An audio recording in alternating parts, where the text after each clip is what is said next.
So hello guys, welcome back to a channel. तर आज आमची वडापाव सिरीज आम्ही करायला निघालो आहोत. दादर हा आमचा लोकेशन आहे, पण मध्येच पाऊस आल्यानंतर आम्ही जरा थांबलो.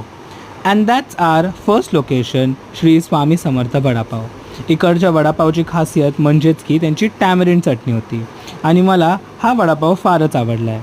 आणि आम्ही अजून एक डिश ट्राय केली, ती म्हणजे कांदा भजी.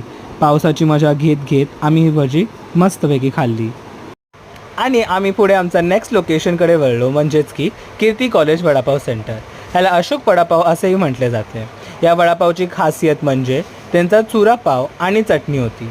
हा वडापाव खाल्ल्यानंतर सर्वांचे मन भरले. या वडापावचे बाईट्स घेत घेत आम्ही अजून एक डिश ट्राय केली, ती म्हणजे की फक्त वडापाव विदाऊट एनिथिंग. तर हा वडापाव असा नुसता खाल्ला तरीही खूप छान होता आणि या वडापावला भेटला आमचा बेस्ट रेटिंग. नेक्स्ट आमचा लोकेशन होता तो म्हणजेच की फूड्स माफिया.